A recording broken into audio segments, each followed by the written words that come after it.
Então, nós vamos fazer então uma introdução hoje à cosmologia. Eu acho que este tema é possivelmente uma das grandes revelações trazidas no livro de Ullântia pelos nossos reveladores. Eles falam de coisas inimagináveis, de coisas que nenhum de nós, nem os nossos cientistas e nossos astrólogos e nossos filósofos poderiam jamais imaginar.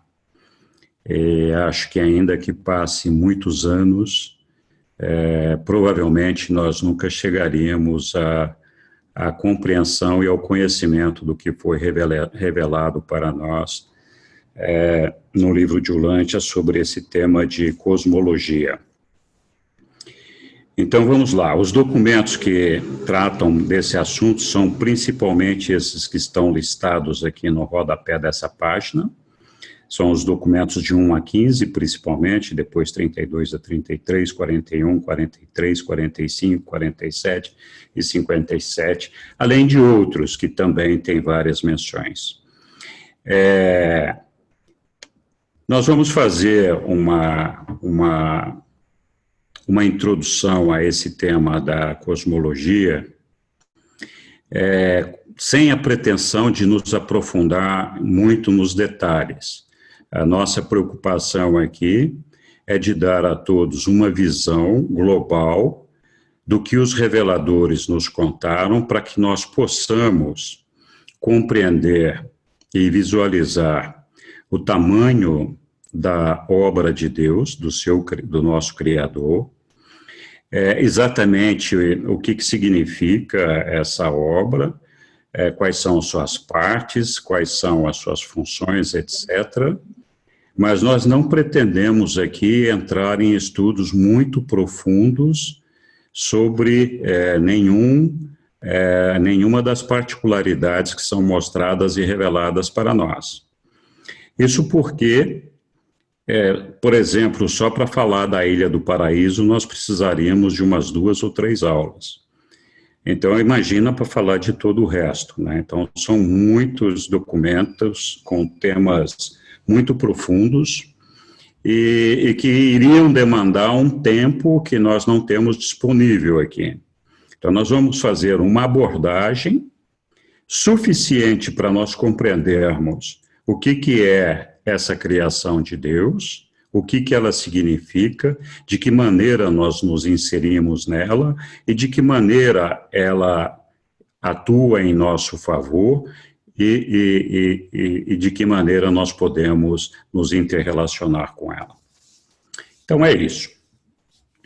Aqueles que desejarem podem se aprofundar bastante nos documentos que eu mencionei lá atrás. Provavelmente em outros módulos mais para frente nós vamos adentrar com maiores detalhes em alguns temas. Então, para a ciência, o cosmos, com tudo que ele representa, é um acidente, diferente das teorias que buscam explicar como tudo surgiu, e dentre essas teorias, a mais popular delas, como todos sabem, é do Big Bang. Eu não vou entrar nas questões do Big Bang e nem nas outras teorias científicas que existem a respeito do surgimento do universo. Nós vamos tratar do que é o cosmos para a religião. E para a religião, o cosmos é uma criação de Deus. Há uma fonte criadora, que criou tudo isso, controladora, que controla, e sustentadora, que mantém tudo o que existe. O nosso propósito nesse trabalho, na explicação, está centrado na explicação religiosa para o cosmos, né? Então, nós não queremos também provar nenhuma teoria. Nós vamos apenas relatar aquilo que nos foi revelado segundo o livro de Ullântia, de forma tal que nós possamos compreender, então, a origem do cosmos, seu propósito, a sua estrutura física, a sua organização, a sua administração e a função das suas partes e o nosso relacionamento com ele. Então, cada um, quando estudar o cosmos, pode chegar nas conclusões que sejam mais razoáveis para cada um. Tem alguém com o microfone aberto, eu pediria que, por favor, desligasse para não interferir na nossa apresentação aqui. Algumas definições encontradas na internet, então eu fui lá pesquisar. Quando a gente fala de cosmos, e eu já falei isso na aula anterior, geralmente as pessoas têm uma tendência a entender cosmos como o estudo das estrelas, dos astros, do planeta, das galáxias, etc.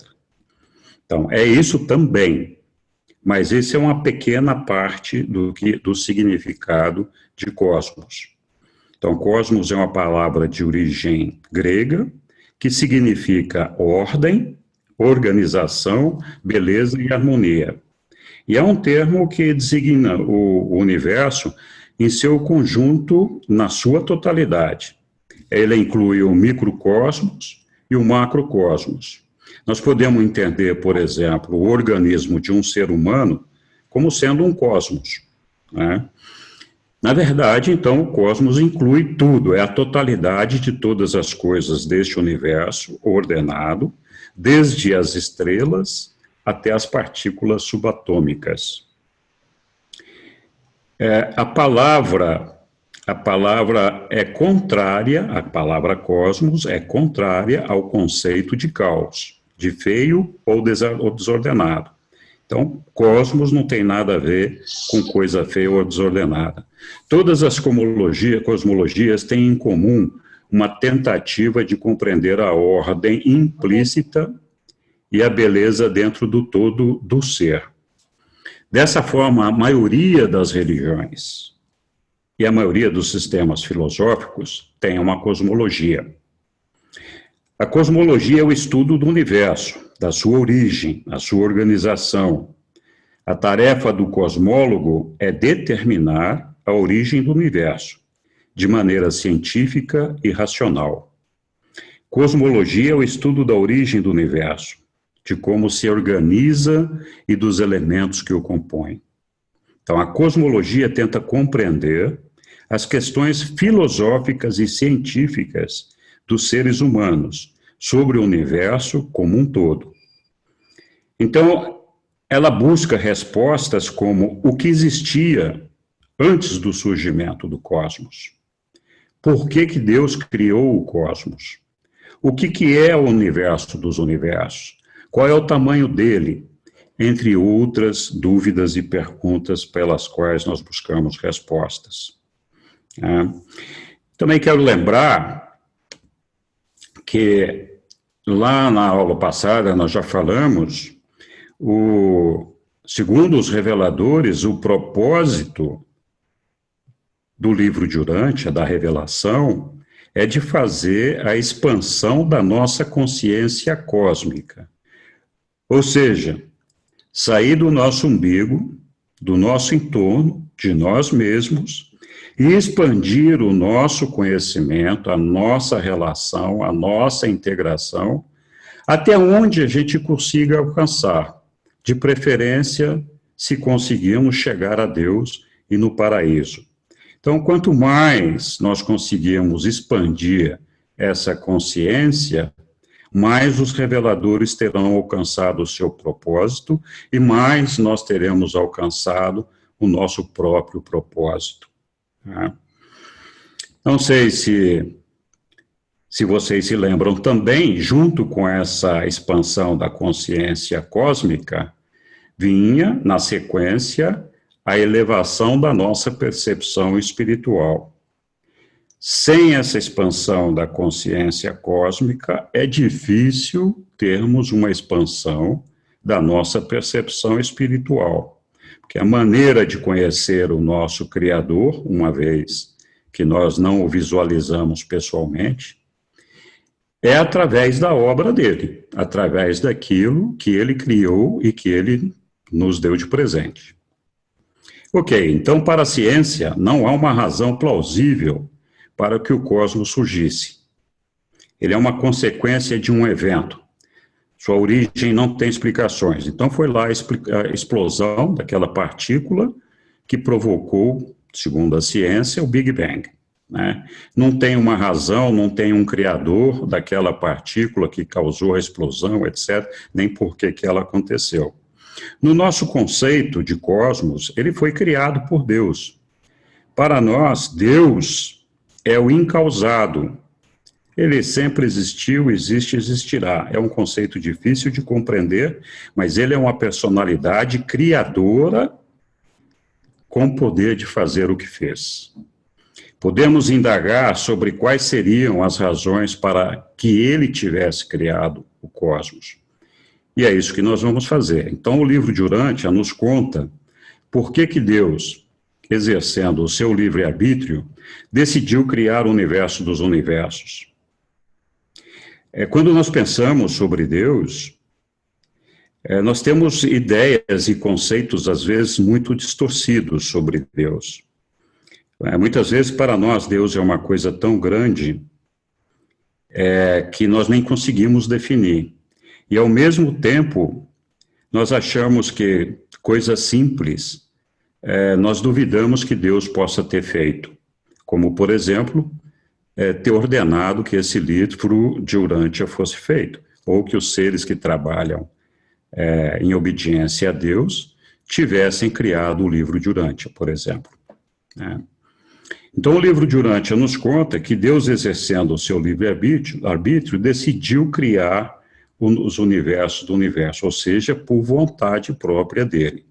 Então, apesar dele ser onipotente e onisciente, então, poder tudo e conhecer tudo, mesmo para ele, algumas coisas lhe são impossíveis, ou então não se aplicam, como, por exemplo, nunca houve um momento que Deus tivesse sido imperfeito.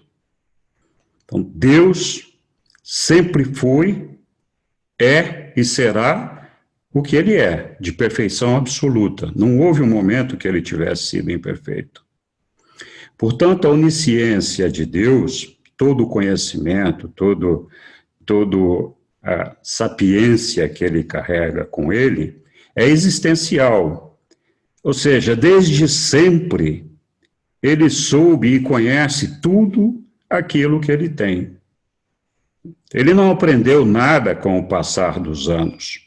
Todo esse conhecimento já estava lá. Então, tudo que ele sabe, ele sempre soube. Ele não aprendeu, não estudou, mas também não viveu a experiência para conquistar o seu conhecimento. E esse é um aspecto importante. Mesmo estudar e saber não tem o mesmo valor que vivenciar, experienciar para sentir e aprender. Nós vamos falar mais disso. Então, o que existia antes do surgimento do cosmos? Antes que a gente tivesse todos esses planetas, essa miríade de seres e de coisas que nós conhecemos, vemos, percebemos e sentimos. O que existia era Deus, o absoluto. Ele sempre esteve lá. Então, o cosmos, como nós o conhecemos, independentemente de quanto nós conhecemos esse cosmos, ele não existia. Mas Deus já existia, estava lá, ocupando todo um ambiente. Vocês estão vendo aí, escrito Deus, o absoluto, numa tela preta. E eu coloquei essa tela assim propositadamente para simbolizar a infinitude de Deus. Ele preenchia todo esse ambiente com a pessoa dele, a capacidade dele, todas as coisas que o compõem. Então, Deus, o absoluto, ele tem uma presença num nível que nós chamamos de absoluto. O que é um nível absoluto? É um nível que está fora do tempo e fora do espaço, onde nós não temos nenhum limite, nem começo, nem fim, nem meio, nem limites, né? é um ambiente onde não existe uma referência. Um GPS lá não funcionaria para nada. Cartas, mapas e tudo mais não teriam nenhum significado. Então, é um ambiente que ele cobre a infinitude. E Deus está presente nessa infinitude. Sem começo, sem meio e sem fim. Então, Deus desde sempre esteve lá. Como eu já falei, é um ser existencial. Ele sempre existiu, existe e existirá.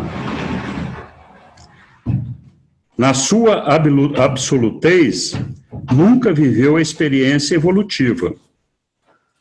Então, é aquilo que nós falamos. Deus sempre foi perfeito, sempre soube e conheceu tudo o que sabe. Além disso, Deus é um ser de perfeição absoluta. E aqui nós precisamos parar um pouquinho para pensar no seguinte: se Deus ocupa toda essa infinitude, toda essa eternidade, o passado, o presente e o futuro, e se Ele é perfeito, nós podemos deduzir que nesse ambiente, o ambiente absoluto, onde reina Deus, esse ambiente é um ambiente de perfeição absoluta. Então, esse ambiente tampouco teve no passado nenhuma história de evolução, de crescimento, de partir de uma situação imperfeita para uma situação perfeita, uma situação de erro ou uma situação de pecado. Então, nesse ambiente absoluto, o reinado é de perfeição absoluta. Deus não teve um concorrente ali com ele que fosse uma figura do mal ou que fosse uma figura imperfeita. Só Deus é o...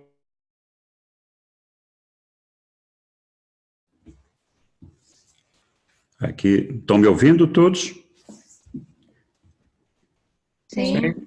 Ok. Sim. Apareceu um sinal aqui que eu não estava saindo da minha voz. Ok. Então não houve em nenhum momento um concorrente de Deus que fosse imperfeito e estivesse com ele lá reinando nesse ambiente absoluto. Ok. Então,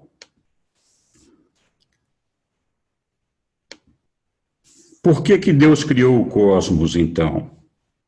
E aí vem a questão da experiência evolutiva.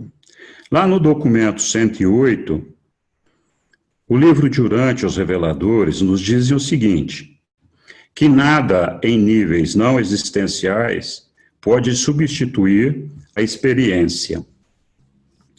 O Deus infinito é repleto e completo, infinitamente inclusivo de todas as coisas, exceto do mal e da experiência evolutiva. Deus não pode fazer errado, ele é infalível.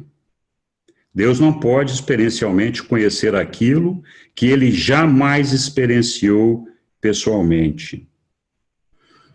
Então, vou dar um exemplo aqui do significado da experiência. Eu já repeti isso algumas vezes em algum bate-papo com outras pessoas. Uma pessoa que pode conhecer muito sobre gravidez, gestação, nascimento, concepção de uma criança, pode saber como a criança acontece, como ela é feita, como ela é fecundada, como ela se desenvolve no ventre da mãe, e pode dizer hora a hora o que acontece com aquele feto, o que acontece com a mãe, o que acontece com tudo que cerca aquele evento, até o momento do nascimento, de que forma ele acontece e tudo mais. Mas mesmo sabendo tudo isso, vamos dizer, um obstetra, essa pessoa nunca vai experienciar, se for um homem, por exemplo, a experiência de ser mãe. Não é verdade?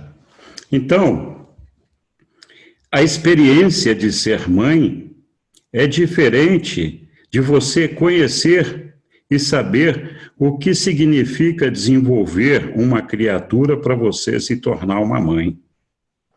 Então, Deus conhece essa experiência, conhece essa ciência, mas Deus nunca ficou grávido de ninguém, né? Então, o conhecimento de Deus, como eu falei, é existencial. E é por isso que o Pai desce do paraíso para participar da experiência de plena boa-fé, junto com os mortais finitos na carreira ascendente evolutiva. Apenas dessa forma, o nosso Deus existencial poderia tornar-se, na verdade, e de fato, o Pai experiencial do homem. Então, ele poderia ter nos criado perfeito. E ele ainda assim gostaria de viver a experiência da evolução partindo da imperfeição para a perfeição. Todos devem se lembrar também do mandado supremo do Pai. Eu falei isso nas aulas anteriores. Sede vós perfeitos, como eu sou perfeito. Então, significa que ele nos criou sem todo esse conhecimento existencial, sem esse domínio da ciência, justamente para que nós pudéssemos experienciar, desenvolver a nossa experiência de partir do zero até chegarmos à perfeição. E juntamente conosco, ele vive essa experiência. Nós também falamos que o Pai cede uma fração dele mesmo para habitar a nossa mente, o ajustador do pensamento. Então, percebam que o Pai está vivenciando conosco essa experiência evolutiva. Ele participa de todos os nossos erros.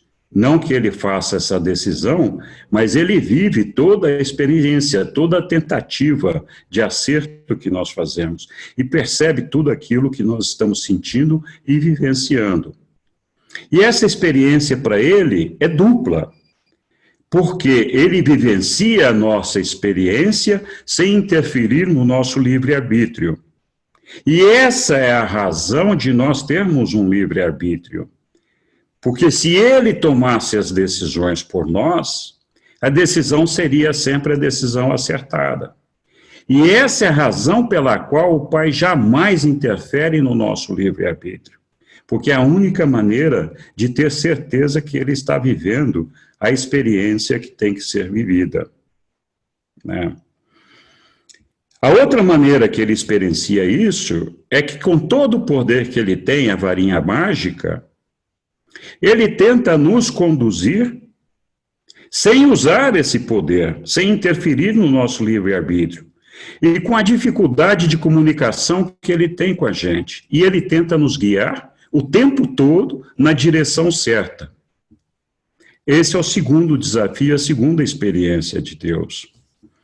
Então, essa experiência evolutiva foi criada justamente com esse propósito de expansão experiencial de Deus e para cobrir as dezenas de projetos que certamente o nosso Criador tem, onde todos nós estamos incluídos e do qual nós sequer fazemos parte. Então, o que é o universo dos universos? Naquele espaço, naquele ambiente, não é um espaço, aquele ambiente absoluto, que tinha aquela tela preta lá no fundo, e que eu falei que aquilo lá é uma infinitude, que Deus ocupava tudo aquilo lá, também falei que ali era um ambiente de perfeição. Também falei que no ambiente absoluto, na eternidade, só cabe a perfeição. É evidente que a imperfeição não poderia existir no ambiente, no domínio do reinado de Deus, que é perfeito e absoluto. Então ele abriu uma janelinha, aqui simbolizada por esse quadradinho, nessa infinitude. E é uma janelinha muito pequenininha. E através dessa janelinha, ele criou aquilo que nós imaginamos e sabemos hoje, que é o cosmos. Então, este é o universo revelado pelo livro de Urântia e que está ainda em formação. Nesta janela de realidade, Deus criou o tempo e o espaço. O espaço, todo esse espaço que está criado, é uma arena, é um campo, onde as coisas acontecem, como se fosse um campo de futebol, um campo onde tudo que acontece na vida acontece nesse espaço. O tempo é necessário para viver a experiência evolutiva da imperfeição para a perfeição. Por isso que existe o tempo. Então, esse é um tempo finito. Em algum momento, nós vamos alcançar a perfeição e essa finitude deve terminar. E nós vamos ver também um pouquinho disso, de que forma. Então, esse espaço e esse tempo é uma criação necessária para que a gente possa viver essa experiência tão fascinante que nós fomos eleitos para fazer parte. Aqui aparece a Ilha do Paraíso, nessa pontinha, nessa setinha que está aqui. A Ilha do Paraíso, ela é uma esfera que faz parte do ambiente absoluto e eterno de Deus, é parte de Deus. Nunca foi criada, ela sempre existiu, existe e existirá. É a morada das deidades, nós vamos falar mais disso. E é ela que sustenta e que atua como âncora de todo o resto, de toda a formação material, energética que existe em cima desse cosmos. Nós vamos falar um pouquinho disso. Além disso, em volta dessa Ilha do Paraíso, nós temos 21 esferas sagradas. Também vamos falar um pouquinho mais disso, para que servem essas 21 esferas. Juntamente com a criação do universo, o Pai criou o universo central de Avona, que é um universo perfeito. Como nós falamos, ele pode e, de fato, cria coisas perfeitas também. Então, Avona é parte do universo central e é um universo que já foi criado a toda a perfeição. Ele é completamente perfeito. Além disso daí, o Pai criou 7 superuniversos que estão aqui em volta de Avona, como nós estamos vendo aqui. Esses superuniversos é onde nós estamos inseridos e é o ambiente, a arena, onde acontece o processo evolutivo. Nós vamos falar mais disso. Além disso, o Pai também criou o que nós chamamos de espaços exteriores. Esses espaços exteriores são gigantescos anéis, começando com o primeiro que circunda os 7 superuniversos, depois este é circundado pelo segundo anel, e este pelo terceiro, e assim pelo quarto. Então nós temos hoje 4 anéis gigantes em formação que compõem, então, o restante do que foi revelado dos universos para nós. Se a gente fizesse um corte na vertical, transversal desse espaço, o que nós veríamos seria isto. Isso aqui é uma representação gráfica, onde a gente tem aqui essa parte cinza aqui, meio que meio pneu, uma meia câmara de ar, vamos dizer assim, né? Que aqui está cortada, e a gente tem inseridos aqui dentro esses 2 pontinhos azuis, que são referentes, azul claro, ao círculo que corresponde ao universo de Avona. Aí temos esses pontinhos vermelhos, que corresponde ao círculo que representa os superuniversos. E aí temos 4 pontos azuis crescendo, que são os anéis exteriores crescendo em formação. Então, a representação gráfica de um corte transversal vertical do nosso universo dos universos seria isso.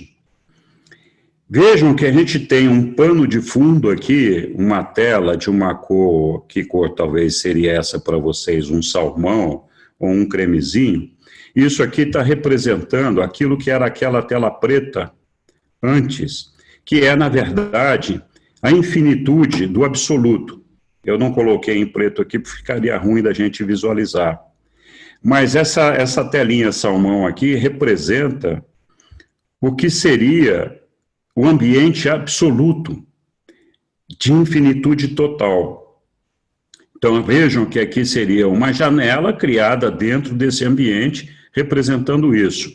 Aqui, no centro dessa câmara de ar, nós temos uma manchinha pequenininha aqui, que a gente pode ver que ela está inserida nesse contexto de infinitude, daquele ambiente absoluto, porque esta é a ilha do paraíso, e ela faz parte daquele ambiente e não do nosso universo central. Mas ela é a emanadora de todas as energias, de todos os tipos, que sustenta tudo isso daqui. E tudo está ancorado nela. Então, a gente também pode ver um tipo de uma bolha acima dessa aparente câmera e uma abaixo.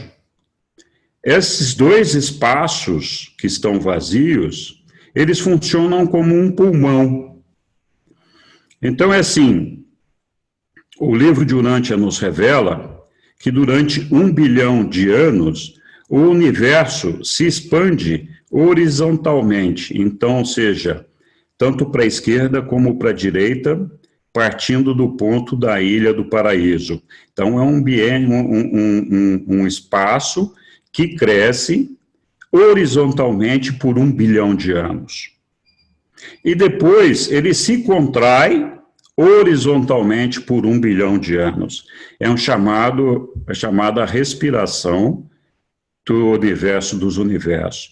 Esses espaços vazios, eles funcionam para acomodar e compensar a energia que é utilizada nessa expansão, ida e volta, nessa respiração que entre inspirar e expirar leva 2 bilhões de anos. Ok? Qual é o tamanho do universo dos universos? A nossa mente não consegue imaginar o tamanho disso daí. O livro nos revela que só assim, mais ou menos a dimensão do espaço que é ocupado pelos superuniversos, de uma ponta a outra, mais ou menos, dos superuniversos, representa 500 mil anos-luz. Eu não sei se vocês se lembram, recentemente foi descoberto um planeta, acho que K2, que aparentemente teria possibilidade de vida e que está muito próximo de nós. E a distância dele de nós é 100 anos-luz, significa que nós levaríamos 100 anos viajando na velocidade da luz para chegar nesse planeta. Agora, imagine aqui, nós teríamos que viajar 500 mil anos na velocidade da luz para chegar de um lado ao outro aqui, nesse superuniverso aqui. E assim vai indo, até que nós chegamos do último anel exterior, da periferia do anel exterior até o centro do nosso superuniverso, a distância é de 500 trilhões de anos-luz. Então, assim, as dimensões que nós estamos falando aqui são inimagináveis para a mente humana. A gente não tem nem ideia do real significado disso, né? Mas esse é o tamanhozinho da obra do nosso Criador. Ok. Ideias de espaço-tempo. Então, essa zona que compreende os superuniversos, os 7 superuniversos, os reveladores dizem que esse é o espaço finito e o tempo finito. Então, é assim, por que finito? É uma convenção deles aqui, eles tomaram da periferia dos superuniversos, exterior dos superuniversos, até a periferia interior, e disseram que, olha, esse espaço aqui é o espaço limitado, é onde acontecem as coisas finitas. E o tempo aqui é finito também. Tudo que acontece aqui dentro tem um tempo. Um tempo para acontecer e terminar. Então, a perfeição, mais dia menos dia, vai ser alcançada aqui. Okay? Esse espaço que é ocupado pelos anéis exteriores, os reveladores nos dizem que esse aqui é um ambiente absonito. O que é o absonito? É uma mistura de absoluto com finito. Não é finito e não é absoluto. Então está num ambiente intermediário. É um ambiente onde nós devemos encontrar a transcendência do tempo. Tá? Então, esse espaço aqui, ele tem um início, ele começa aqui nas margens dos superuniversos e avança para dentro. Hoje tem 4 anéis ali, mas nós não sabemos se a criação vai parar por aí. Então, neste espaço finito, nós vivemos a experiência do perfeicionamento, de sair do imperfeito para o perfeito. Neste espaço absoluto, nós vamos viver a experiência de transcender o tempo.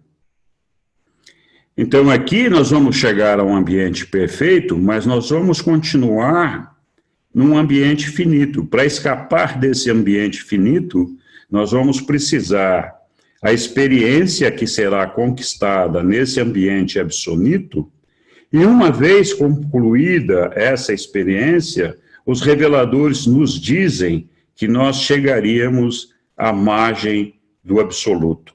Então, estaríamos ali na praia do ambiente absoluto, vamos dizer assim. O tempo finito não é padrão. Cada planeta, cada lugar tem um tempo diferente. Eu não vou mostrar isso agora como funciona, mas depois, se alguém quiser, no privado a gente explica. O tempo absoluto também não é padrão, porque depende dos sóis, da configuração dos planetas, desse espaço de respiração, inspiração, etc., uma série de outras coisas. Foi criado uma deidade, um ser que nós chamamos de Supremo, que é o Deus experiencial que está em formação, do qual nós fazemos parte e contribuímos para a formação dele. Quando esse Deus estiver completo, significa que nós alcançamos a luz e vida e a perfeição nesse ambiente finito, é que nós começaremos a experiência da transcendência do tempo. E essa experiência da transcendência do tempo vai ser conduzida e assimilada pelo Deus o Último, que também é um Deus criado para isso. Ok, vamos falar mais disso depois, em algum outro momento. Então, o espaço aqui não está limitado, ele tem início, mas pode não ter fim.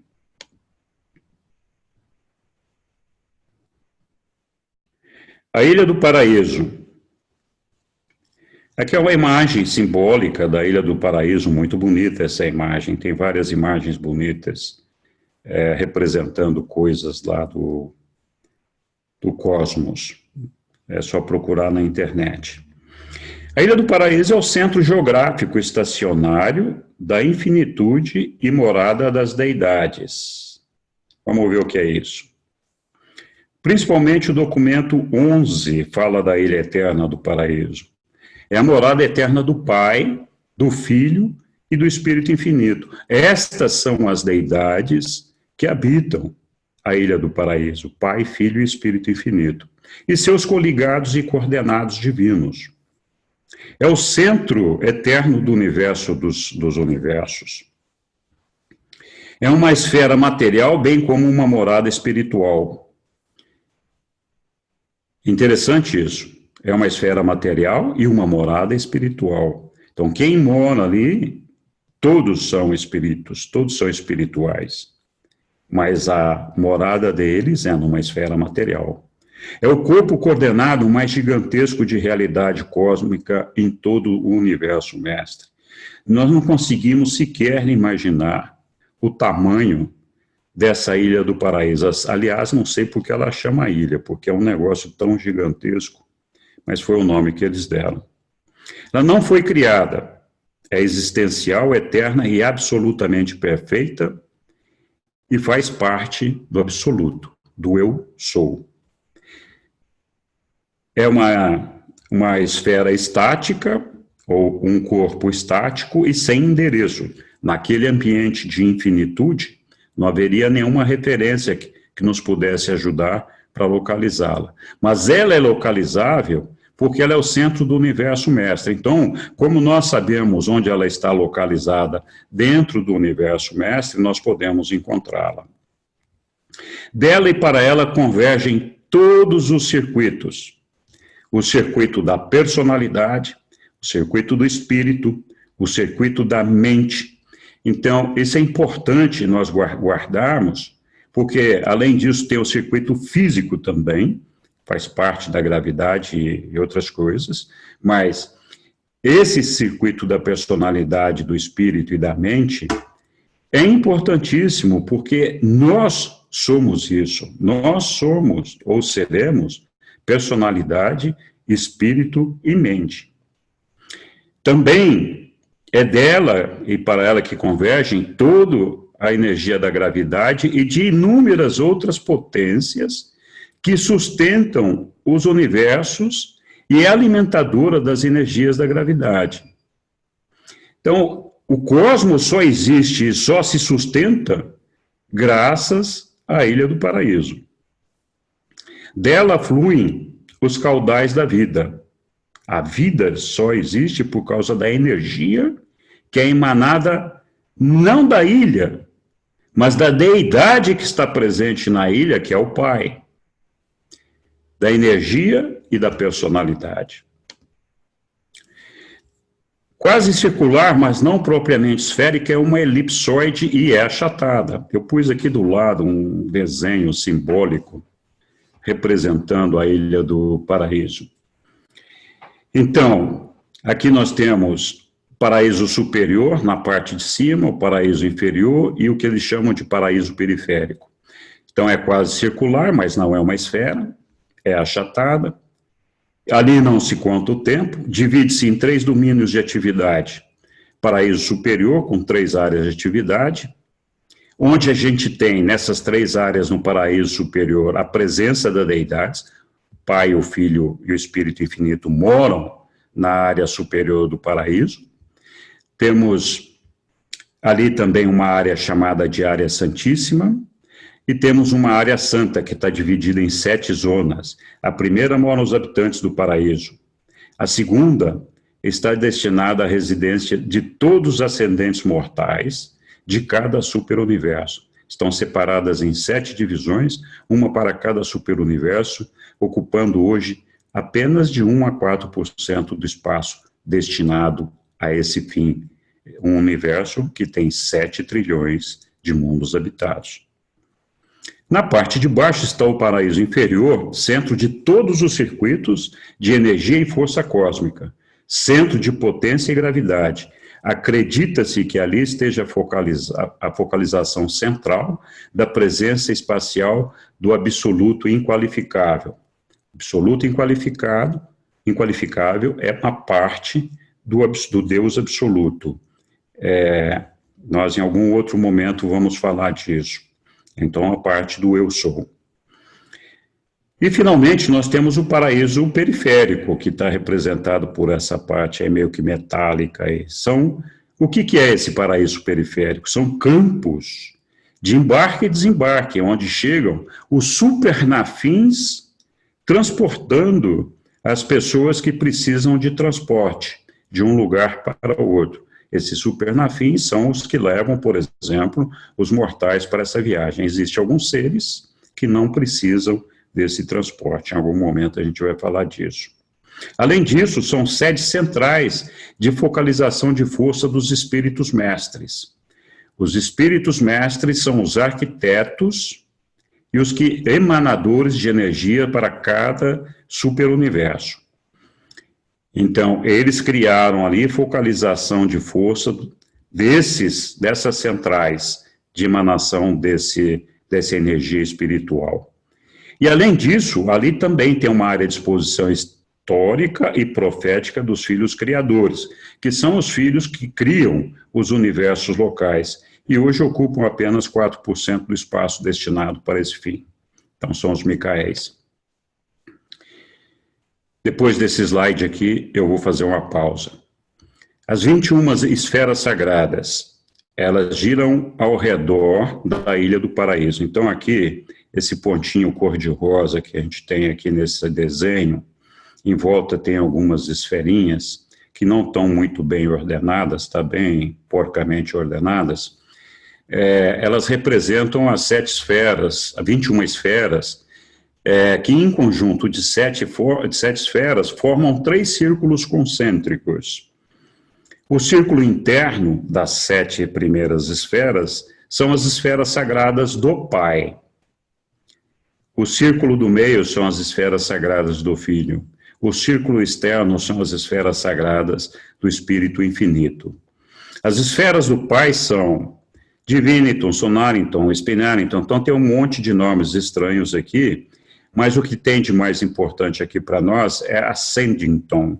Ascendington é o lar verdadeiro no paraíso das almas ascendentes, nós, do tempo e do espaço, até que elas alcancem o status de seres do paraíso. Essas esferas, elas contêm, todas elas, os mistérios da deidade, e muitas delas nós não visitaremos e nem conheceremos. Elas são reservadas para seres e para grupos específicos, e algumas delas só para o Pai, ou só para o Filho, ou só para o Espírito Infinito. Ok, eu vou interromper aqui agora a nossa apresentação por 10 minutos. Então, quem quiser fazer um pipi pode ir, tomar um café pode. Agora são 5 para as 9. Nós vamos voltar aqui 9h05. E se alguém quiser fazer alguma pergunta enquanto isso, fique à vontade.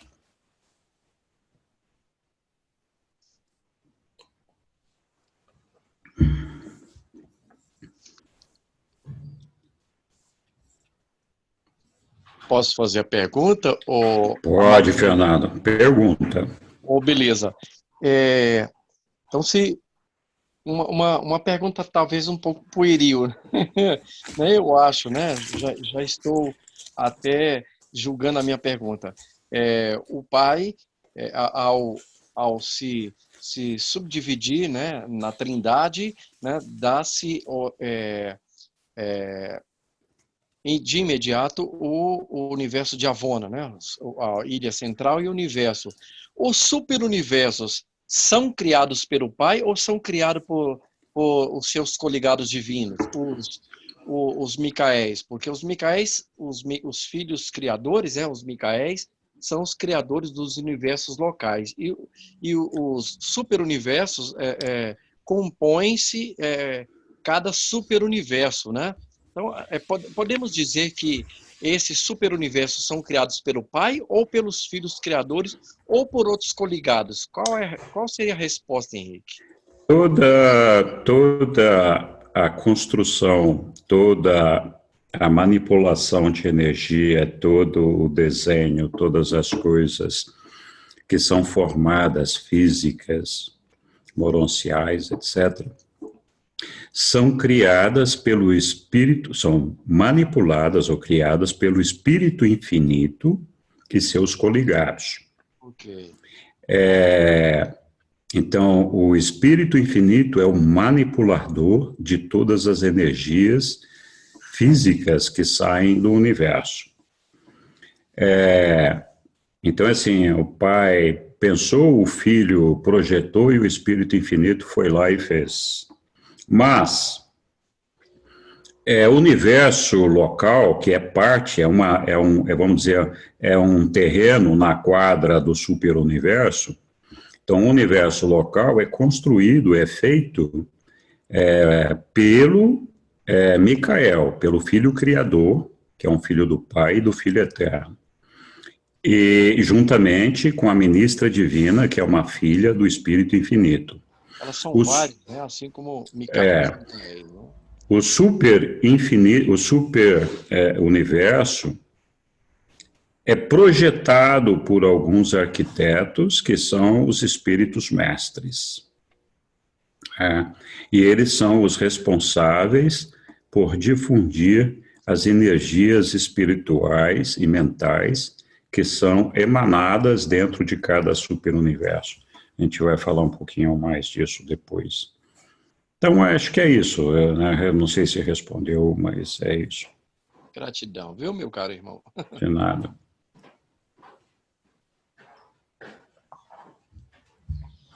Já tinha lido 2 vezes o livro de Urântia todo, mas alguns detalhes a gente esquece de fixar na mente, né? A gente lê no geral, né? E esquece esses detalhes, esses pormenores, né? Gratidão mais uma vez, viu, pela resposta, Henrique. Imagine.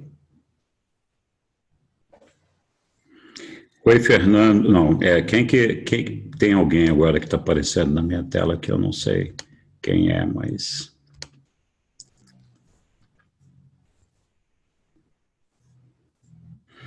Alguma outra pergunta, pessoal?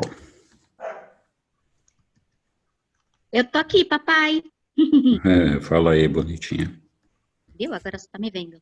Eu vi.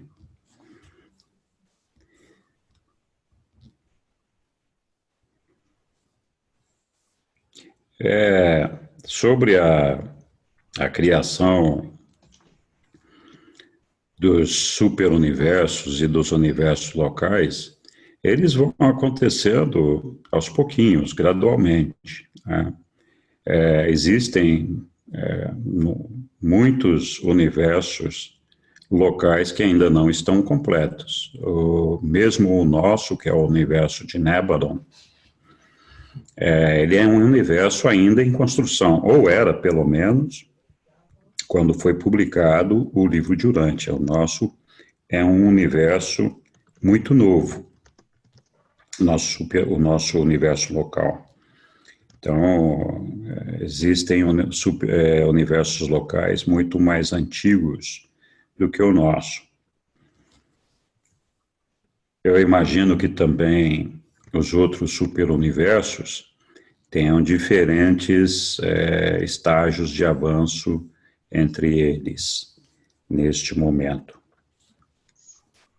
O André está perguntando pelo chat, Deus, o absoluto, é existencial ou experiencial?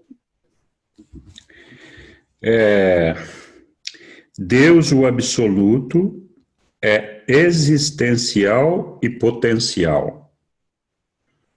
Existencial no sentido dele ter todo o conhecimento, ter toda a ciência, e essa ciência ter sempre existido e sempre ter estado com Deus, o absoluto, que é o eu sou.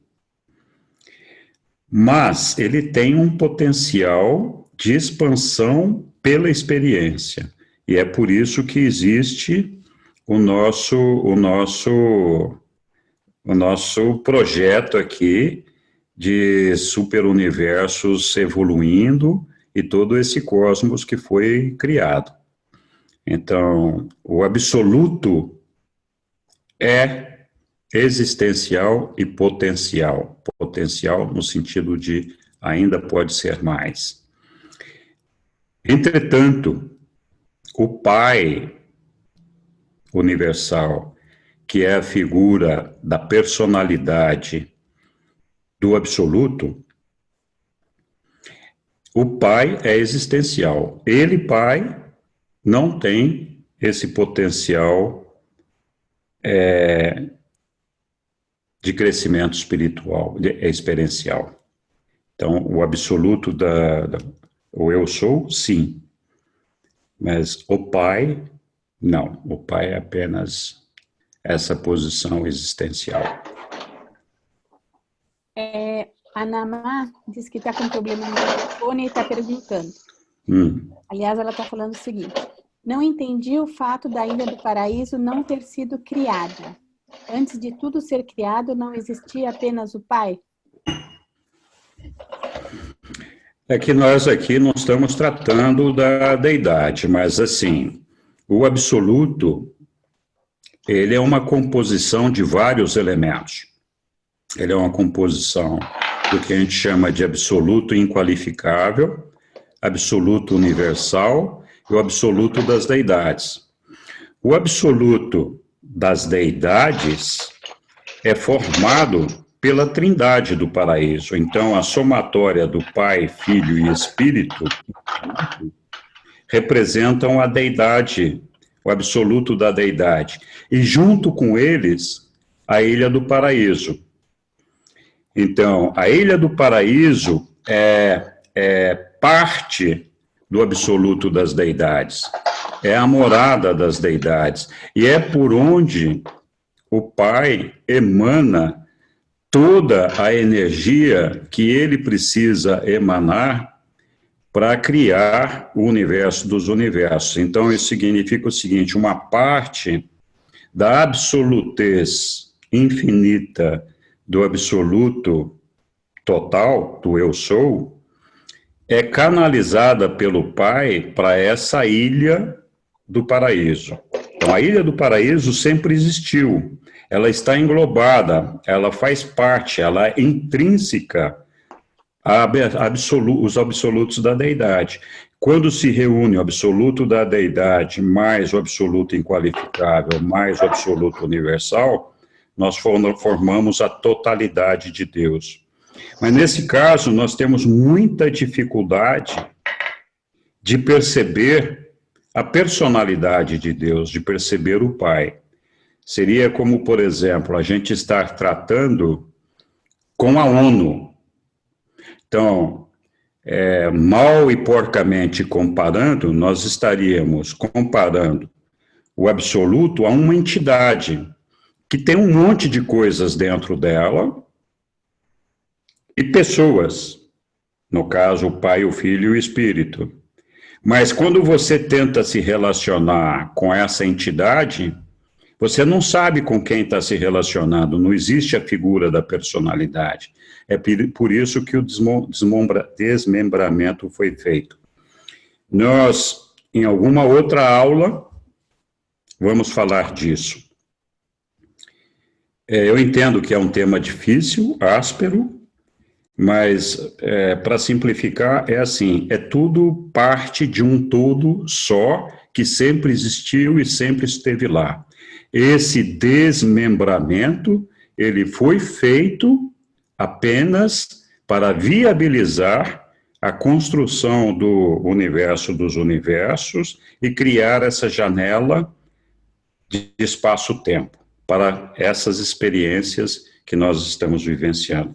Sem isso, seria impossível a gente vivenciar isso. Imagina colocar Deus, com toda a sua infinitude, dentro de uma janelinha de tempo igual a essa nossa. Bom, estamos aqui de volta. Eu vou compartilhar de novo a nossa tela aqui. Nós estamos falando das 21 esferas sagradas. Completamos esse slide, vamos em frente. Pessoal, só para lembrar, todo mundo tem que desativar o som. Isso. Então, nós vamos falar um pouquinho agora do universo perfeito de Avona. E tem essa imagem maravilhosa aqui, que eu sou apaixonado por ela, por isso eu a coloquei aqui. Ela representa bem esse universo perfeito de Avona. São 7 círculos com 1 bilhão de esferas perfeitas. O documento que mais fala de Avona é o documento 14. Avona é um universo perfeito, divino e estabilizado. Foi criado dessa forma. Ali em Avona, conta-se o tempo. Então, aqui é o seguinte, foi criado dessa forma, significa que ele não é parte daquele ambiente absoluto. Ele faz parte da eternidade, mas não era parte do absoluto. Ele foi criado, diferente da Ilha do Paraíso, que não foi criada. Então, é um universo perfeito, divino e estabilizado, e foi criado dessa forma. Ali a gente conta o tempo, e olha só que interessante. Um dia do paraíso, Avona, corresponde a apenas 7 minutos, 3 segundos, e 1/8 de segundo a menos do que 1000 anos do calendário bissexto atual de Urântia. Então, um dia de Avona corresponde a 1000 anos nossos. Avona não tem governo, é um mundo perfeito, portanto, tem um autogoverno. As pessoas sabem o que tem que fazer e cumprem o que tem que fazer. Não precisa que ninguém diga o que precisa ser feito. É um mundo usado como instrução para as altas autoridades do paraíso e da própria Avona. Então, é um mundo usado como treinamento para autoridades que vêm do paraíso e que são ali originários mesmo de Avona. E serve também como campo final de prova para todos os ascendentes que somos, inclusive nós.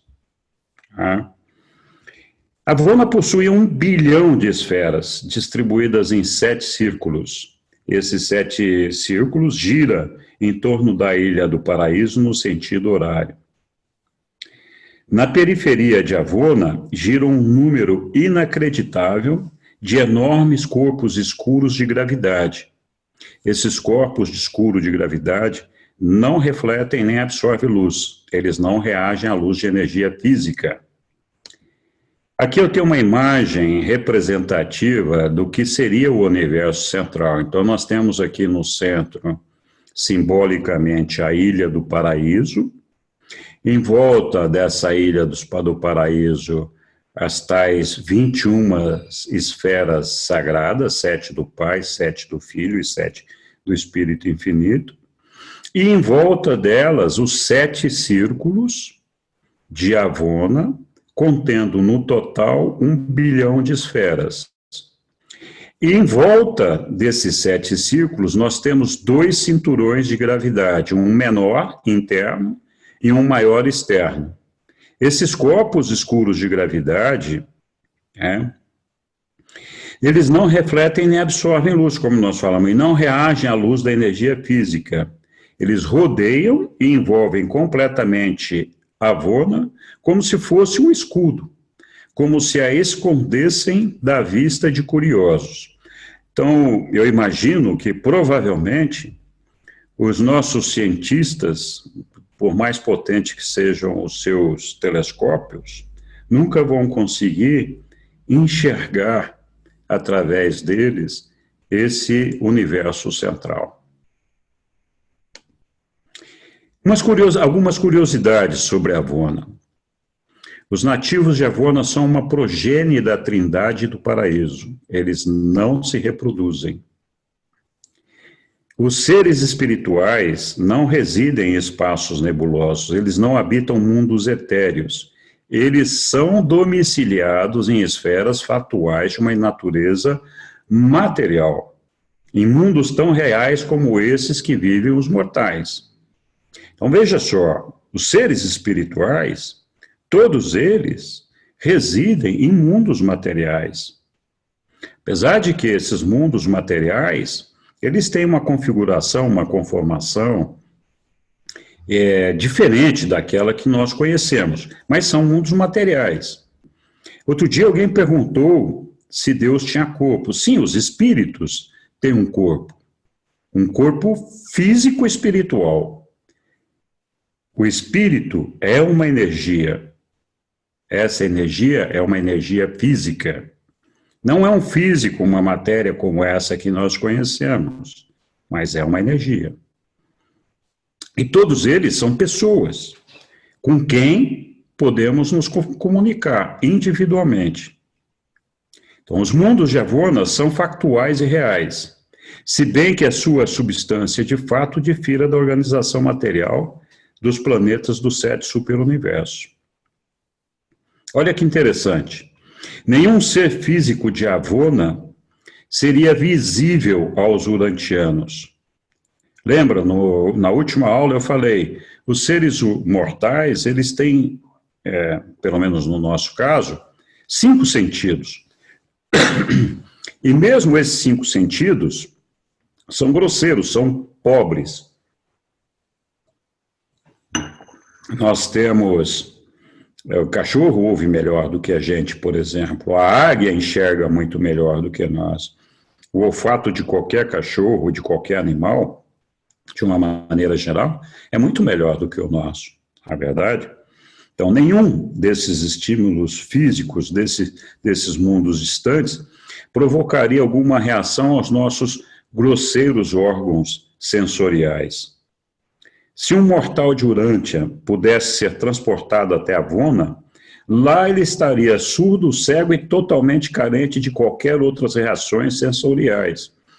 Vocês também devem se lembrar que na aula anterior eu falei que os espíritos mais elevados, eles podem ter até 210 sentidos sensoriais.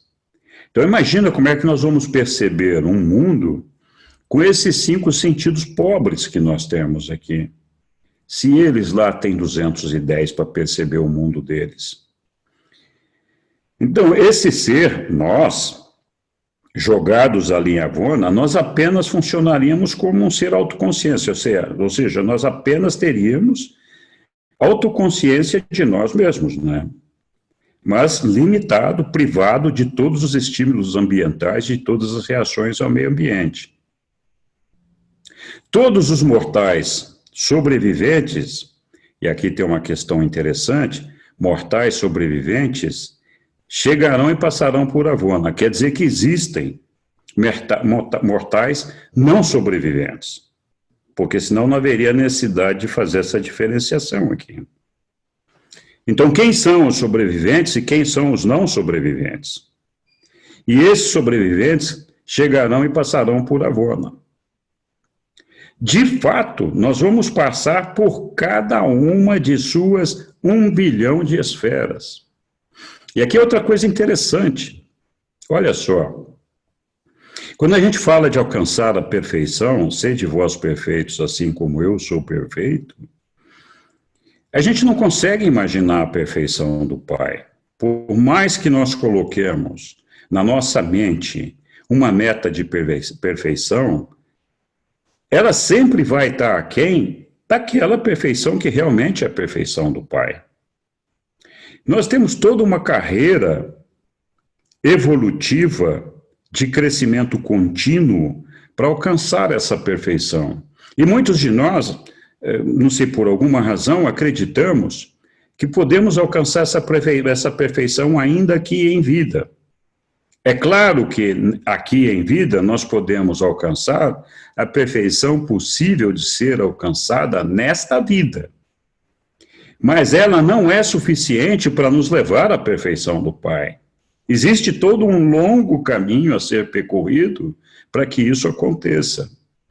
Então, além dessa vida física e depois de todas as vidas pelas quais nós teremos que passar, nos mundos monanciais e espirituais, que não é curta, de quebra, no último trajeto, no último percurso, nós temos que passar por cada uma dessas 1 bilhão de esferas. Então, se cada uma dessas esferas for uma universidade, eu não sei quanto tempo leva para a gente fazer uma universidade nessas esferas. Mas se a gente pensar pobrezinho, que leva só 1 ano em cada esfera dessa, nós estamos falando de só aqui passar 1 bilhão de anos. para chegar nessa perfeição?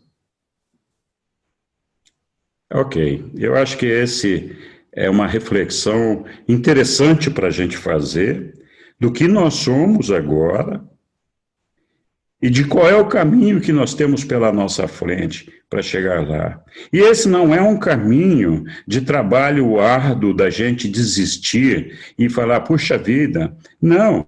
É um caminho de metas e desafios contínuos, cheio de prazer, cheio de alegria, cheio de aprendizado, cheio de descobertas, extremamente motivacionais, que não vai permitir que a gente fique aborrecido em momento nenhum. Boa reflexão aqui.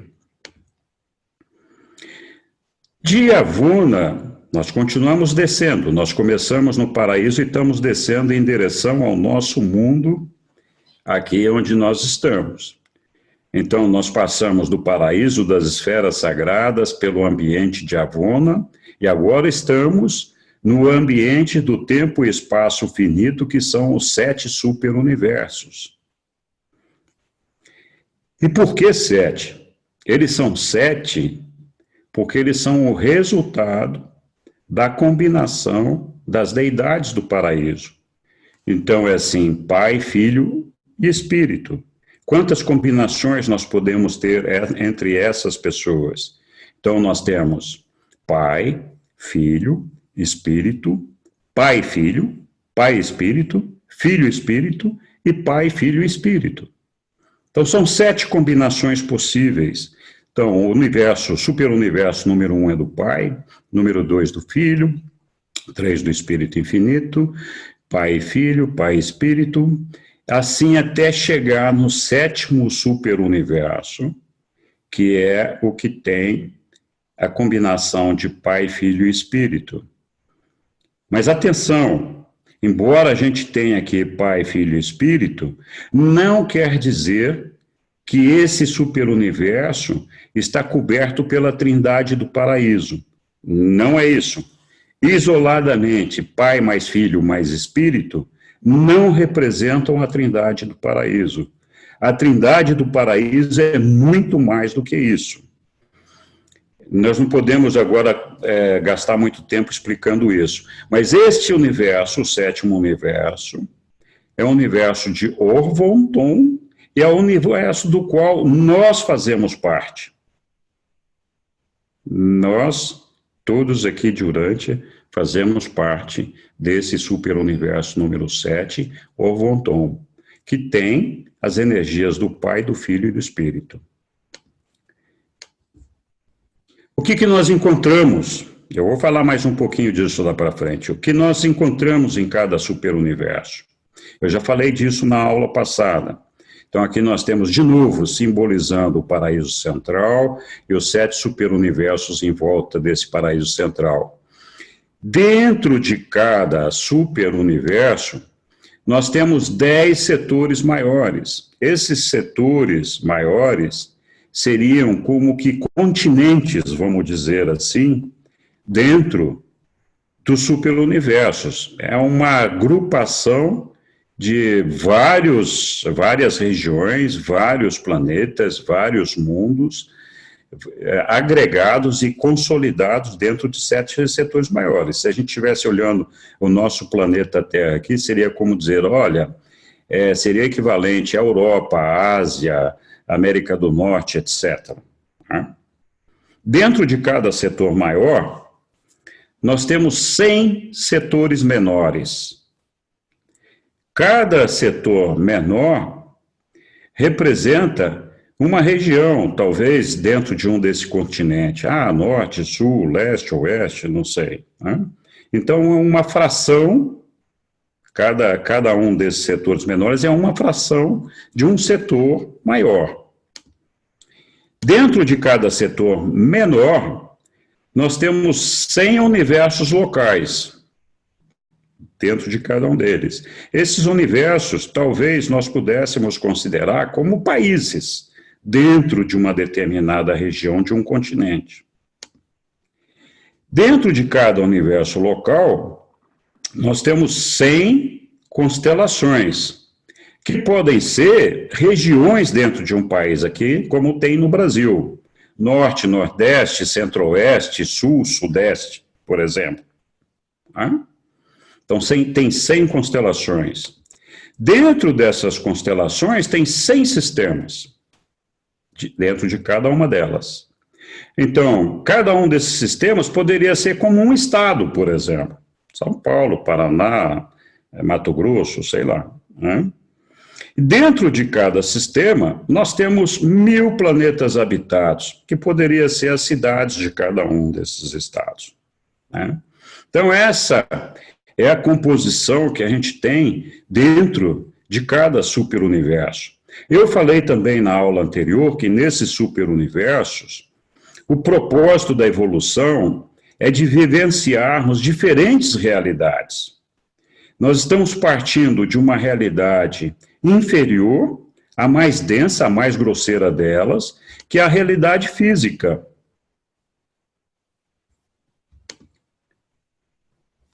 Essa que está aqui, e que é a dos mundos habitados. Além disso, quando nós saímos daqui, nós vamos vivenciar as realidades moronciais, que é uma realidade intermediária entre a realidade física e a realidade espiritual.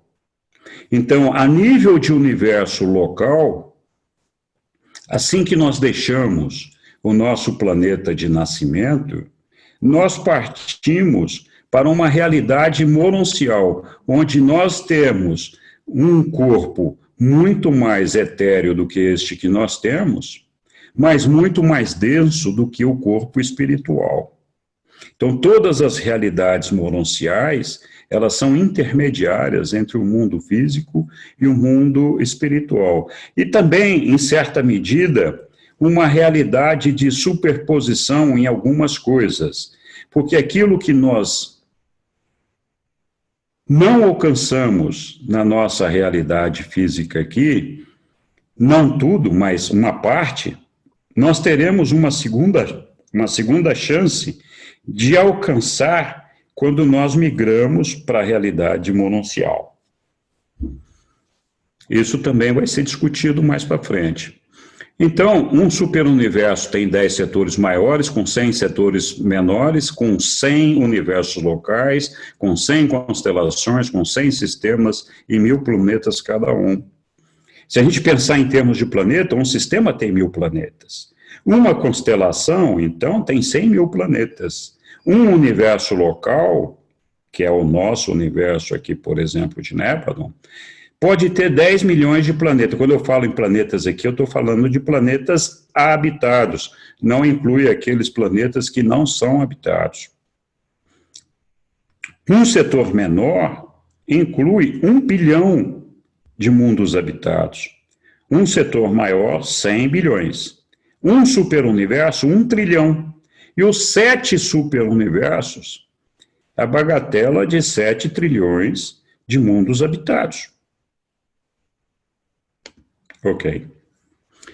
Agora que nós falamos do que tem dentro de cada um dos 7 superuniversos, vamos falar um pouquinho do nosso 7º superuniverso, que é o universo de Orvonton. Aqui tem uma imagem simbolizando o que seria a Via Láctea, e que nós estamos simbolizando aqui Orvonton. Então, a nossa sede é o Versa. É a esfera central administrativa de Orvonton. Orvonton é o Versa. É o 7º superuniverso. Nele são emanadas energias do 7º Espírito Mestre, que emana as energias do Pai, do Filho e do Espírito Infinito. Energias espirituais e mentais. Esse superuniverso, assim como os outros, é dirigido, é governado por 3 anciões dos dias. Especula-se, né, que esse superuniverso, essa sede o Versa, seria a sede de Deus o Supremo, quando nós alcançarmos a luz e vida em todo o espaço-tempo finito. Então, eu falei para vocês, nós temos um Deus em crescimento, um Deus em formação da experiência finita, que nós chamamos de Supremo, que acumula todas as experiências vividas por cada um de nós, sem exceção, e que esse Supremo, quando todos nós, todos os seres que habitarem os 7 trilhões de planetas habitáveis, alcançarem a perfeição de luz e vida, esse Supremo estará formado. Uma curiosidade aqui é de que eu falei lá atrás, no início desta apresentação, que Deus é inclusivo de todas e de todas, de tudo e de todas as coisas. Não poderia ser de outra forma, porque senão ele não seria pleno, não teria plenitude. Então, se Deus escolhesse as experiências que ele quer viver, para não essa sim, essa não, aquela sim, aquela não, ele não seria pleno. Ele seria um deusinho merreca, ordinário, vagabundo, porque só viveu e só selecionou aquilo que interessa para ele. Então, para que ele seja pleno, para que ele seja completo na experiência de perfeccionamento do ponto zero, onde nós estamos, para a perfeição, ele tem que viver todas as possibilidades possíveis e combinações possíveis de imperfeição para a perfeição. Existe um só tipo de perfeito, de perfeição, mas existem muitos pontos de partida da imperfeição. Então, o vaso pode estar quebrado na beiradinha, pode estar quebrado na base, pode ter uma trinquinha, pode ter um rachadinho, pode estar todo partido, pode estar de cacos e juntados, enfim. Para chegar da imperfeição para a perfeição, é preciso viver todas as experiências. E é por isso que o Pai Universal habita a todos os seres humanos, sem distinção de raça, cor, credo, sexo, enfim. Todos brindam e propiciam uma experiência ao Pai. Claro que tem experiências que são ruins, mas elas fazem parte da vivência, da experiência de perfeccionamento. E toda essa experiência chega lá. Falamos do nosso superuniverso, vamos falar da nossa sede do superuniverso, que é o Versa. E o Versa, o dia padrão do superuniverso de Overton, é igual a quase 30 dias do tempo de Urântia. Lembra, antes nós estávamos falando do tempo de Avona e do Paraíso, do universo central. Agora nós estamos falando do superuniverso. Lá atrás eram 1000 dias. Aqui são 30 dias do tempo de Avona para chegar em um dia do universo. O ano de Overton é composto de 100 dias. Não é o nosso ano. Então não é 100 anos nosso faz um ano deles. O ano deles tem 100 dias. Essa capital, o Versa, ela é circundada por 7 esferas. Essas 7 esferas têm universidades das mais elevadas. Cada um dos grupos de esferas consiste em 70 mundos, contendo milhares de instituições completas, devotadas à instituição universal e à cultura espiritual, nas quais todos nós teremos que ser reeducados e reexaminados antes de estarmos preparados para entrar na nossa experiência final em Avona. Essa sede é uma sede central, espiritual e administrativa de 1 trilhão de mundos habitados. Aqui, dentro do 7 superuniverso, do 7º, nós temos o nosso universo local. Então, aqui eu fiz uns desenhos merreca, aqui não sou muito bom nisso, mas aqui está simbolizado a Ilha do Paraíso, com o Pai, o Filho e o Espírito, o universo central de Avona, e aí um pretenso universo número 7, Overton, o Versa aqui. Dentro desse universo estão os 10 setores maiores que eu já expliquei. O nosso é o de Splendon, que é o maior, a 5ª. Aí, cada setor maior tem 100 setores menores, que eu já falei disso. O nosso é ENSA, o menor a terceira, que está lá dentro. Cada setor menor, é claro que eu não desenhei 100 bolinhas aqui, porque ela nem caberia, né? Mas é só para dizer que tem 100 aí. Os 100 universos que compõem cada setor menor tem 100 universos. O nosso é o de Nebadon, e tem como capital Salvington. Vamos falar um pouquinho mais disso. Dentro de cada universo tem as constelações. A nossa é a de Nor-Latchadek, e a capital é Edentia. Finalmente, nós temos 100 sistemas dentro de cada constelação. O nosso sistema é Satânia, e a capital é Jerusalém. Dentro de cada sistema, nós temos aproximadamente 1000 planetas, 1000 mundos habitados. E aqui está o nosso mundinho de Urântia, né, que é um domínio físico.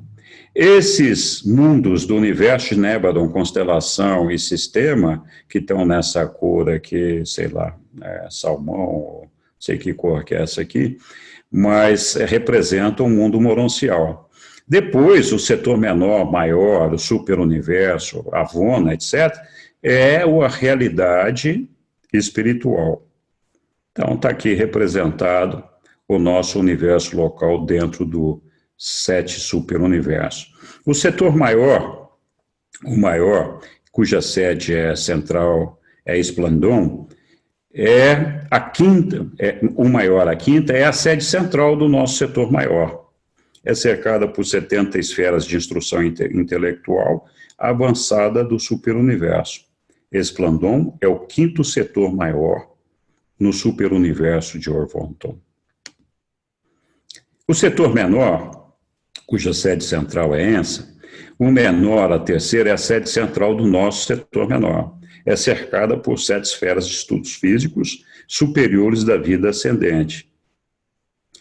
Ensa é o setor menor de número 3, dentro do setor maior do Esplandon. Aí nós chegamos em Salvington, que é a sede do universo local de Nebadon. Salvington, além de ser a sede do universo central de Nebadon, é a morada do Micael de Nebadon, que é o nosso criador, o criador do nosso universo local, filho do Pai Universal e do Filho Eterno, que criou este universo juntamente com a ministra divina.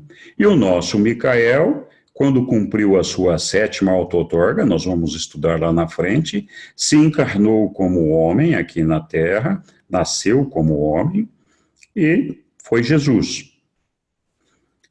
Está rodeada por 10 esferas de universidades. Então, em volta aqui de Salvington, temos 10 esferas. Cada uma delas tem 49 satélites.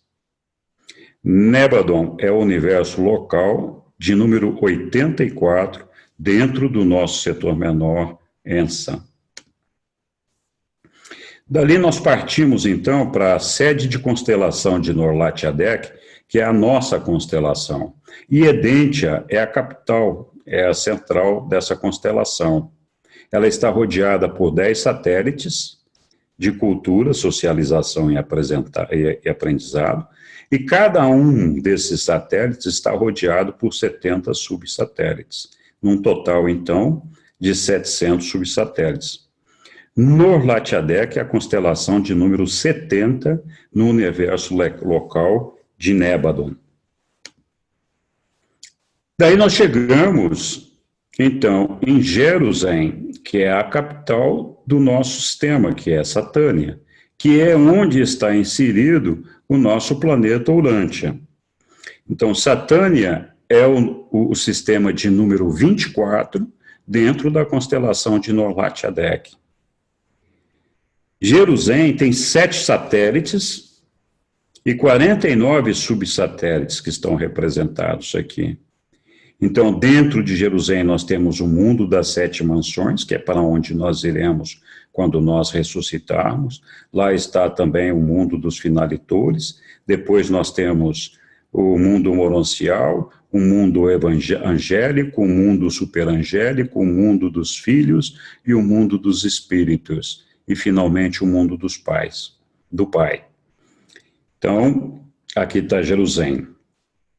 Ao sair aqui, nós chegamos, então, na nossa casa Urântia, maravilhosa, como a gente já conhece. Lá no paraíso, nós estamos registrados com esse númerozinho aqui.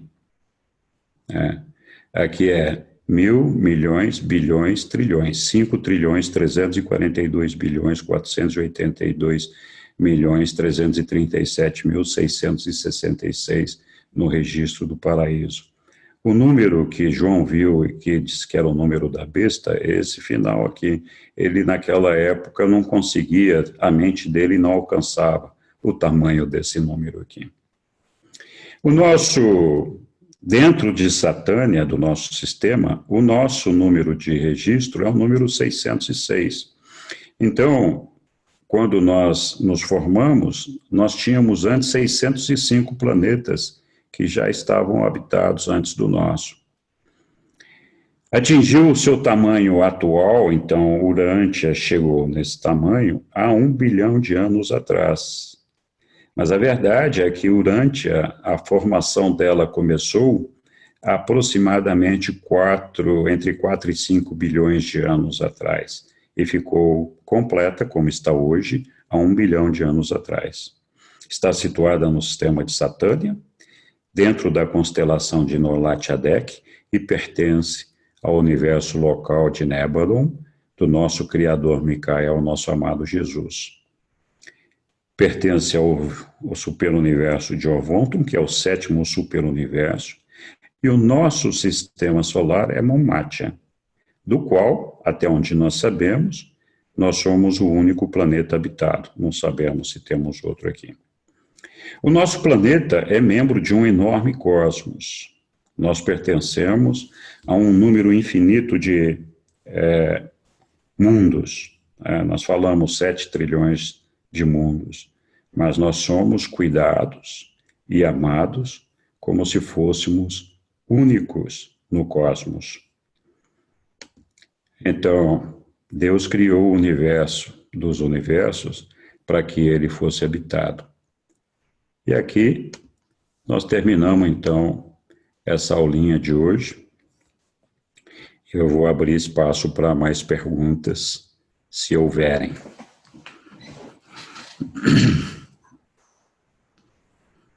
O Milton de Jequié quer fazer uma pergunta. Faça, Milton.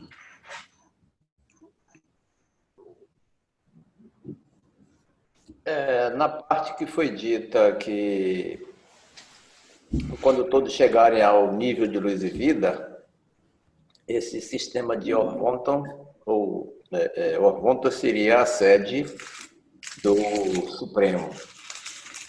E esse Supremo, o Pai, ele deixaria o paraíso? O Supremo é um Deus experiencial, não é o Pai. Então, foi um Deus criado pelas deidades do paraíso para viver esta experiência. Ele será um Deus completo quando ele tiver completado essa experiência do tempo, espaço finito. Nós imaginamos que esse Deus Supremo, ele será incorporado de alguma forma no absoluto, no futuro. Mas ele não é o Pai. Ele é uma pessoa, a parte do Pai, criada pelo Pai, pelas deidades do paraíso, com esse propósito de se transformar no Deus Supremo da experiência. Como eu falei no intervalo anterior, o Pai não se expande experiencialmente. Quem pode se expandir experiencialmente é o absoluto. Então, eu imagino que esse Supremo, em algum momento, ele vai entrar como parte do absoluto. Outra coisa importante essa possibilidade do Supremo montar a sede do governo dele em Uversa é uma especulação. Não, os próprios reveladores falam que eles especulam a respeito disso. Então, nós não temos uma confirmação. Talvez seja mais um desejo de ter isso no nosso superuniverso do que qualquer outra coisa. Mas existe, então, essa especulação lá.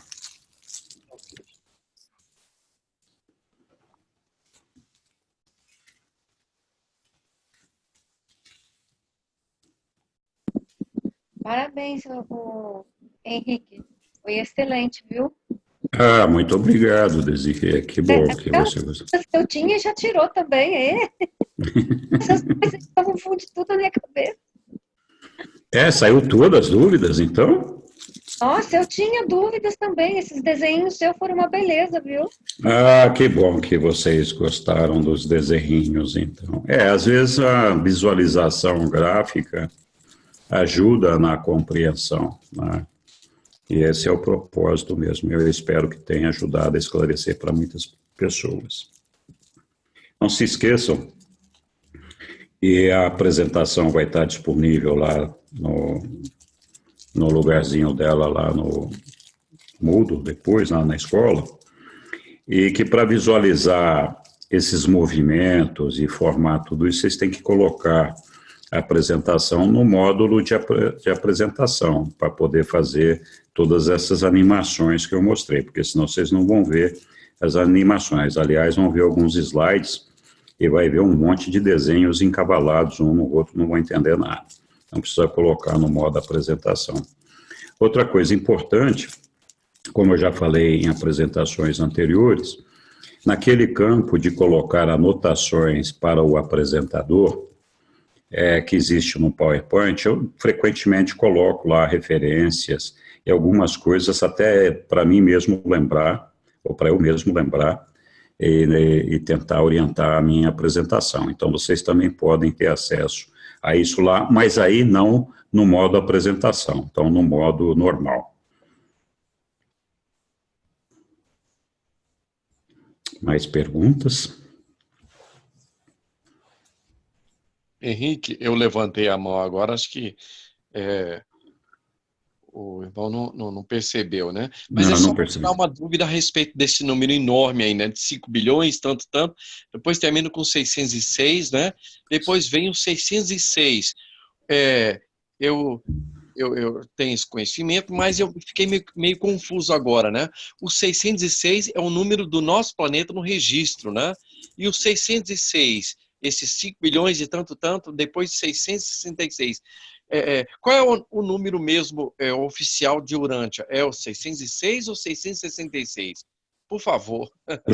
Os dois são oficiais.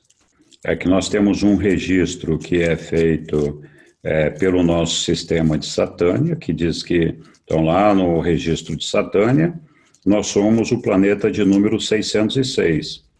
Mas o registro do nosso planeta lá no paraíso, então lá na morada de Deus, que incorpora todos os planetas de todos os universos locais, de todos os superuniversos, lá o nosso número é 5 trilhões e tudo aquilo lá com final 666.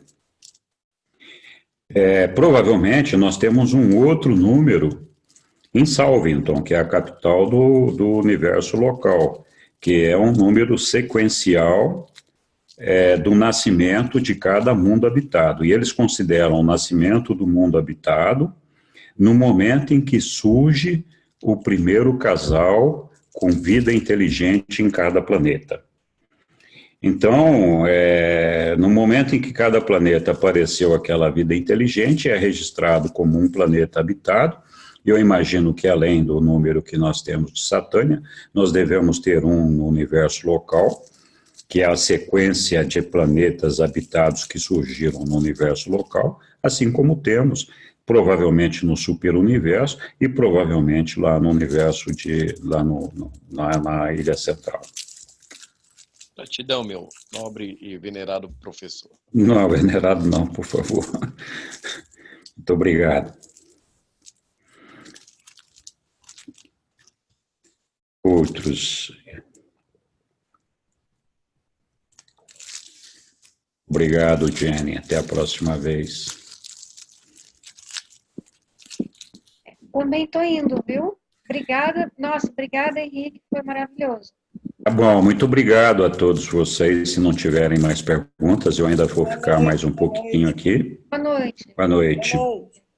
Boa noite. Boa noite. Foi maravilhoso, Henrique. Muito bom. Parabéns. Obrigado a vocês.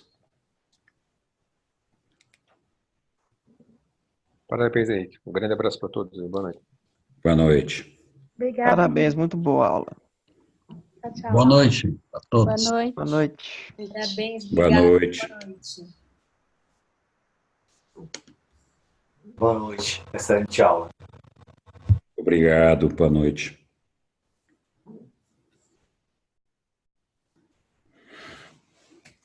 De novo, nós hoje parece que tivemos 46 ou 47 pessoas na sala. Que legal, que bom.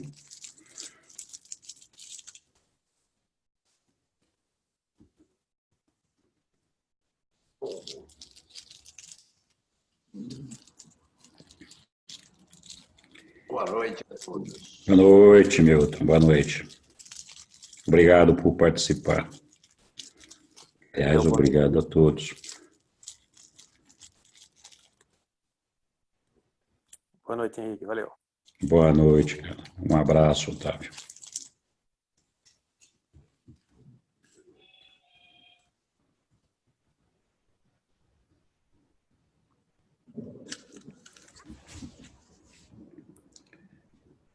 Pessoal, se tiver alguém que queira fazer pergunta, faça. Mas se não, boa noite.